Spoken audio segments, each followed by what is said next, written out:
Nakikita natin dito mga kababayan na medyo tagilid ito, si Erwin Tulfo.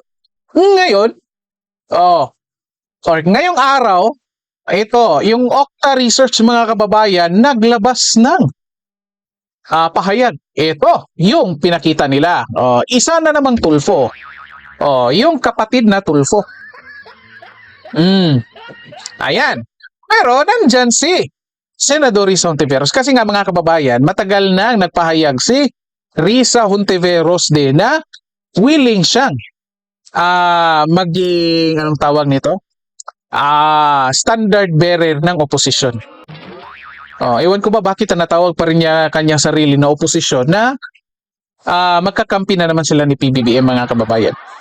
Ilang taon niyang sinuka yung mga Marcos mga kababayan, ngayon kinakain na niya yung sinuka niya.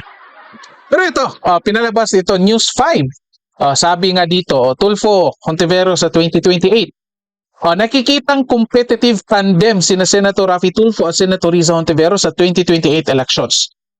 Ayon kay Okta Research Fellow, Professor Ranjit Rai. Ayan. Anya, base ito sa kanilang mga naunang survey ngayong taon.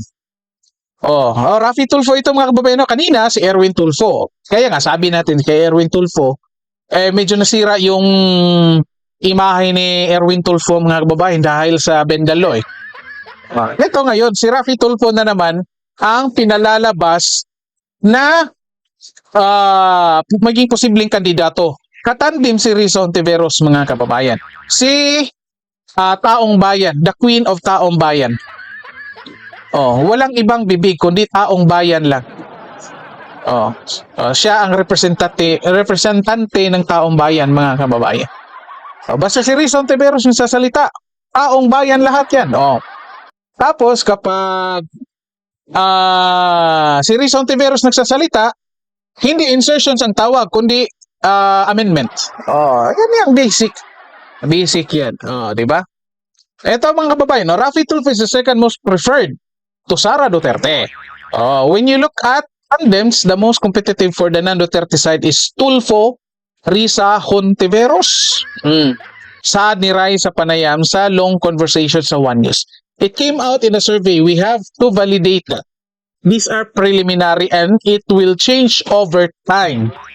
Ayan mga kababayan. I-comment niyo dyan kung ano sa tingin niyo dyan mga kababayan. Either Raffy Tulfo and Risa Hontiveros versus Sara Duterte at Bongo, or Erwin Tulfo and Risa Hontiveros laban kay Sara Duterte and Senator Bongo. Ito pag-usapan natin ngayon mga kababayan. Di ba? So unang-una, ito, may excellent yung video natin. Ito. Yun na nga si Erwin Tulfo, medyo tagilid na kasi Bendalo. Ito nga na naman si Raffy Tulfo. Medyo tahimik ito si Raffy Tulfo mga kababayan. Nakikita natin ito, papaling-paling lang ito. Kung saan yung majority, nandun din siya. Di ba? Hindi masyadong nagsasalita. Well, of course, sa kanyang programa, nagsasalita. Pero ito ngayon, si Risa Hontiveros, puntahan natin dito. Kasi ngayon mga kababayan, nakisawsaw. Pero of course, no choice. Naiintindihan natin yan. Yung pagkikisawsaw nila dyan sa naging issue ng flood controls or mga anomalya dyan sa DPWH. Kasi nga, mainit na usapin ngayon yan mga kababayan. Ito ngayon. Noong nagbulgar si Vice President Sara Duterte mga kababayan sa mga ginagawa ni Martin Romualdez at Zaldico sa budget, may narinig ba kayo galing kay Risa Hontiveros? May narinig ba kayo kay Risa Hontiveros na nagsasabi at tinatawag ang pangalan ni Martin Romualdez at Zaldico?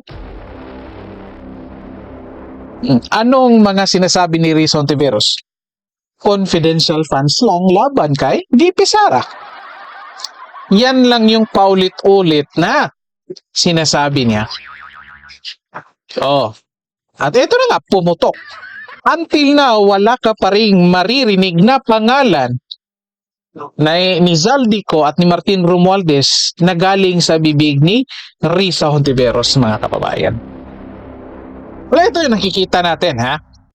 Unfortunately mga kababayan, Most likely, itong dalawang to, itong tatlong to, Erwin Tulfo, Raffy Tulfo, Risa Hontiveros, mga kababayan, nakikita. Kasi ito si Risa Hontiveros, bayan ito. Okay? Sino bang mga miyembro ng akbayan? First is Indania. Chel Jokno, Risa Hontiveros.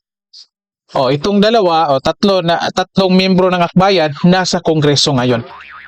At dalawa sa kanila, or isa sa kanila, ang napili na magiging prosecutor laban kay VP Sara. So most likely mga kababayan, yung kanilang partido na akbayan, nakabinipisyo doon sa ginagawa ng House of Representatives laban kay VP Sara. Sa tingin nyo ba, papayag lang si Chel Jokno na magiging prosecutor na walang kapalit? Pro bono lang mga kababayan? Of course hindi, di ba? So ito, dito natin makikita mga kababayan, dito natin maintindihan, kaya pala talaga hindi kayang banggitin ni Risa Hontiveros ang pangalan ni Martin Romualdez. Kasi, base sa mga nakikita natin dito mga kababayan sa kanyang partido, most likely na kinabang din ito. Comment nyo dyan kung ano masasabi nyo dito. Ayan, no?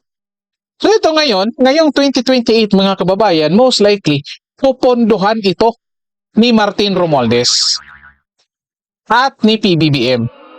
Bakit? No choice sila mga kababayan kasi alam ni PBBM at ni Martin Romualdez na kung wala na sila sa posisyon, lalong-lalo na si PBBM, mapupuno siya ng kaso dito. Kung lalong-lalo na, kung yung papalit sa kanya ay hindi niya kaalyado. Lalong-lalo na kung si VP Sara yung papalit mga kababayan. Kaya, simula ngayon, naghahanap na ito na mga posibleng kandidato na sa tingin nila, posibleng tatalo dito kay VP Sara at kay Senator Bongo.